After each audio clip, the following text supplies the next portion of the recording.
Hey guys, how are you? It's been so long. Again, I'm sorry, so sorry for the wait. I wasn't feeling too good and then I started working. I was working from 10 to 10 all day with no day offs. I was exhausted. And on top of that, I didn't have any time to take care of myself and to record this video for you.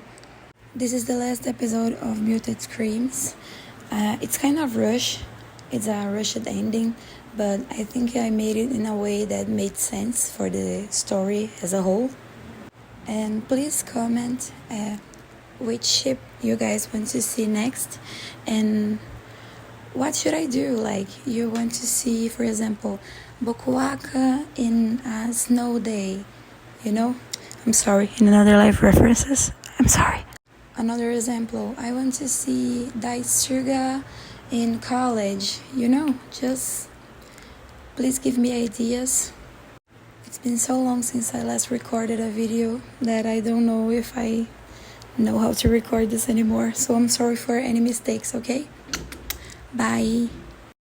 Room is dark, too quiet. Tsuki's breathing, slow and controlled, comes from the futon on the floor, the kind of breathing of someone pretending to be asleep. Tadashi knows. He can tell. He's known Tsukkiyama for too many years not to. He turns on his side, eyes open in the darkness, staring at the vague shape of the ceiling. His chest hurts. Not in the sharp, panicked way from before, but in the heavy, humid way that sits behind the ribs and refuses to leave. He swallows. He doesn't want to cry again. Not here. Not in Tsuki's house. Not when Tsuki already did so much for him tonight. Tadashi slips the covers away slowly, carefully, silent. He sits on the edge of the bed. His hands tremble just a little. He needs air. Just a minute. Just to breathe without feeling watched or pitied. He stands up. The wooden floor is cold under his feet. He tiptoes toward the door, fingers closing around the handle. A voice cuts through the dark.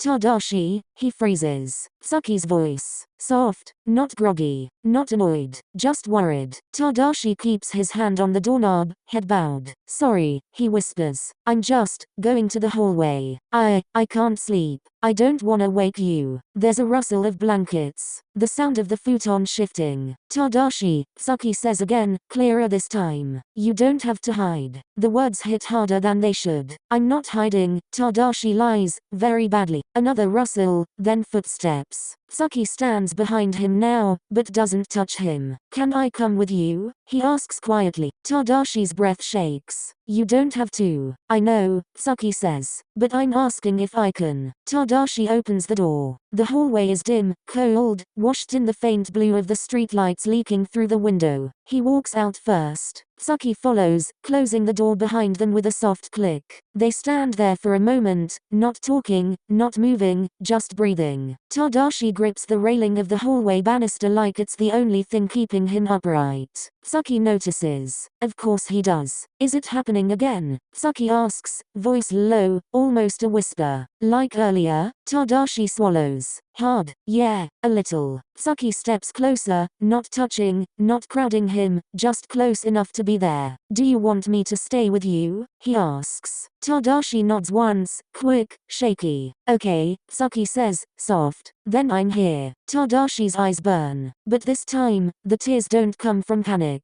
They come from relief. He lets out a long breath, trembling, and admits in a tiny voice. I'm scared of falling asleep. Tsuki looks at him, gentle in a way he almost never is. Then don't sleep yet, Tsuki says. We'll stay awake together. And they do. They sit side by side on the hallway floor. Tadashi with his knees pulled to his chest, Tsuki leaning back against the wall, the quiet pressing against them but not choking this time. For once, the silence doesn't swallow him whole, because he's not alone in it. The silence stretches again, not awkward, just heavy. Tadashi's breathing is uneven, but steadier than before. Tsuki watches him from the corner of his eye, jaw tight, shoulders tense in a way that has nothing to do with annoyance. Tadashi, he says quietly, after a long moment, look at me. Tadashi hesitates, but he does. Tsuki's expression is different. Not the usual cold boredom, not irritation, not detachment. Something warmer, sharper, Scared, even. I hate seeing you like this, Tsuki says, voice almost breaking into something he never lets anyone hear. Tadashi's breath catches. Tsuki keeps going, eyes flicking away for half a second, like he's afraid of his own honesty. I hate knowing you're hurting and not realizing it sooner, or not doing anything about it. He swallows, looking frustrated with himself. I'm supposed to notice. He cuts himself off, jaw clenching. Tadashi's heart beats too fast. I'm what? He whispers. Tsuki sighs, running a hand through his hair, a rare, vulnerable gesture. You're important, he mutters, low, almost annoyed at the fact he has to admit it aloud. To me? Tadashi's eyes widen. Tsuki. Tsuki shakes his head, looking away again, is turning the faintest shade of red. Don't make me say it twice, he says, but it isn't harsh. It sounds like his chest hurts. Tadashi feels something warm push through the cold fog inside him. Something soft. Something almost painful in its gentleness. Tsuki exhales shakily. When you got like that earlier, I didn't know what to do. I hated it. I hated how scared you looked. How small you looked. His voice softens even more. I don't ever want to see you like that again. Tadashi bites his lip, overwhelmed. I'm sorry. Don't apologize, Tsuki interrupts immediately. Not for this. Never for this. This isn't your fault. He finally looks at Tadashi again, really looks. And I'm not going anywhere. Even if you try to avoid me, even if you think you're a burden. Another pause. A breath. A choice. I'm here. Okay? For as long as you need. Tadashi's eyes sting, and he tries to breathe without falling apart again. Tsuki shifts just a little closer. He murmurs, almost pleading, don't shut me out. I don't want to watch you disappear into yourself. I can't. And it's not a confession, but it is. And Tadashi knows it. Tadashi's throat feels tight. Too tight. Tsuki just said all that. Tsuki, the one person who never says more than necessary, just opened himself like that, and no. Tadashi can't breathe. Not from panic this time. From everything he's been holding back. He grips his own sleeves, fingers shaking. Tadashi starts, voice thin. Tsuki, I don't know how to say this without sounding pathetic. Tsuki frowns, gentle but firm. You're not pathetic. Tadashi closes his eyes. I feel like I am. You're wrong. Talkie says immediately. Tadashi's breath trembles. A crack forms in his voice. I've been trying so hard to keep everything together, to not bother you, or anyone. Tsuki's brows knit. You don't bother me? Tadashi shakes his head, panic crawling up again. You don't get it. I feel like everything I do is wrong. I feel like I'm too much. Like I think too much, feel too much, mess up too much. I'm scared all the time and I don't even know why anymore. And his breathing spikes. Faster, harder, shit. Tsuki sits up straight instantly. Tadashi, hey, look at me. But Tadashi can't. His vision blurs. The hallway tilts. The air turns thick and hot. I'm sorry, I didn't want you to see me like this again. I didn't.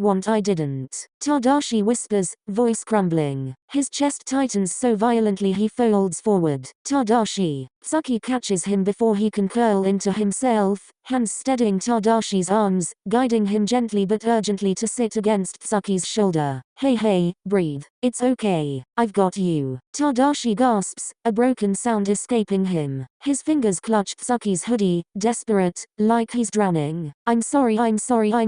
Stop apologizing, Tsuki says, voice thick with something almost pained. You don't have to be okay for me, you don't. Tadashi sobs, and this time, it's not quiet. It's raw. It's everything he's been swallowing for weeks, all at once. Tsuki pulls him closer, not rough, not awkward, not hesitant, just holding him, solid, warm, real. I'm here, Tsuki murmurs into his hair. You're safe. You're not alone. I'm right here. Tadashi's breathing stutters against his shoulder. His whole body trembles. Tsuki tightens his arms around him, one hand on Tadashi's back, the other sliding up to cradle the back of his head. Even like this, Tsuki says softly, almost whispering into the top of Tadashi's ear, I'm not going anywhere. Tadashi cries harder, but the fear doesn't grow. It dissolves. For the first time, falling apart feels like relief instead of danger. It takes a long time for Tadashi's breathing to settle. Minutes, maybe more. But Tsuki doesn't move. Not once. He stays with him through every trembling inhale, every shaky exhale, every messy, quiet sob that comes after the storm. Eventually, Tadashi's body stops shaking. Not completely, small tremors still run through his shoulders, but the worst has passed. He blinks weakly against Tsuki's hoodie, exhaustion heavy in his limbs. Sorry, he whispers again, voice hoarse from crying. Tsuki exhales through his nose, not annoyed, more like he's struggling not to show how much that word hurts him. Tadashi, he says slowly, leaning back just enough to see his face. Do you seriously think I'd rather be anywhere else right now? Tadashi swallows, unable to answer. Tsuki lifts a hand and cups the side of Tadashi's face, hesitant for exactly 1 second before committing to the touch. His thumb brushes away the tear tracks on Tadashi's cheek. You think this is too much, he says quietly, but it's not. Tadashi's chest tightens again, but not with panic. You're not too much, Tsuki continues, voice low, steady, almost angry at the idea. You never were. Tadashi looks down. Then why does it feel like? Because you've been carrying everything alone, Tsuki cuts in. And you don't have to. The hallway is so silent that Tadashi can hear both of their breathing. His eyes are still wet. Tsuki's thumb is still on his cheek. Tadashi, Tsuki says, and something in his voice cracks barely, but enough for Tadashi to hear it. You matter to me, more than you realize. Tadashi's breath catches. Tsuki presses his forehead gently against Tadashi's, a soft, grounding touch, careful like the slightest push would break him. I'm not good with this, Tsuki admits, voice trembling at the edges. Feelings, saying things, but I'm trying. For you. Tadashi's eyes burn again, but not from panic, from something warm, deep, terrifying, and safe. Tsuki inhales, shakily, like he's standing on the edge of something he never meant to say out loud. I don't. He swallows. His fingers curl slightly against Tadashi's jaw. I don't want to lose you. The words are barely audible, barely breathed. Not a confession. Not technically, but Tadashi hears what's underneath.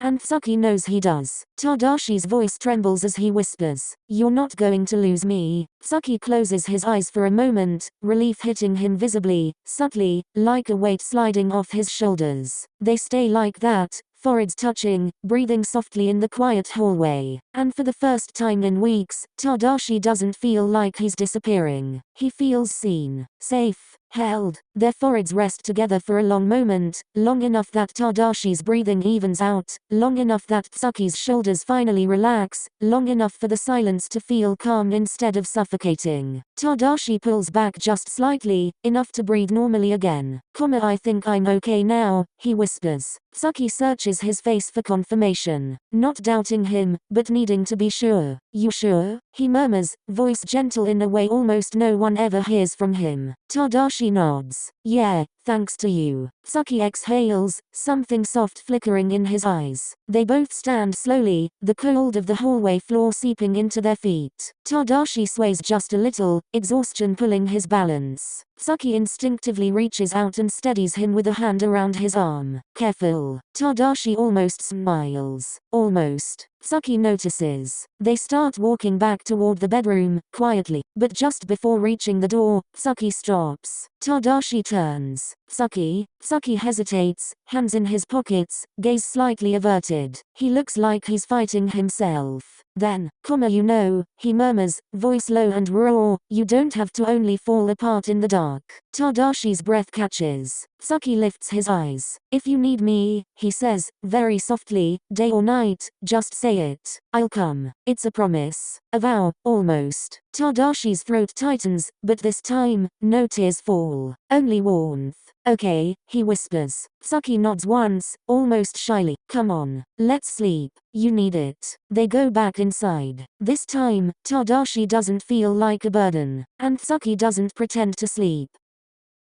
Light slips through the curtains hours later, soft, pale, warm. Kei didn't sleep as much as he wanted to. Not really. He dozed off for maybe 20 minutes, but every time Tadashi shifted on the bed, Kei's eyes opened immediately, panic flashing in his chest. He hated that part, the instinct to check, to make sure Tadashi was still breathing normally, that he wasn't shaking again, that he wasn't slipping away. But he couldn't help it. When Tadashi finally wakes up, the sun is painting his hair gold. His eyes blink open slowly, confusion giving way to something softer when he sees Kei sitting by the side of the bed. "You're awake?" he murmurs. Kei scoffs quietly. "Belly." Tadashi sits up, stretching, wincing at the stiffness in his shoulders. "What time is it?" "Too early." "A beat. You slept through a panic attack and 3 hours on the hallway floor. I'd call that progress." Tadashi huffs a tired laugh, the smallest smile curling at the corner of his mouth. Kei feels something unclench in his chest. They sit in the quiet for a moment, morning light filling the room. Then Tadashi speaks, small, hesitant. "Tsuki, thank you for last night." Kei looks away, is turning slightly red. "You don't have to thank me for that," he mutters. "I meant what I said." Tadashi's voice drops. "Which part?" Kei meets his eyes. This is it, the moment he can't avoid anymore. He doesn't confess. Not exactly, but he tells the truth.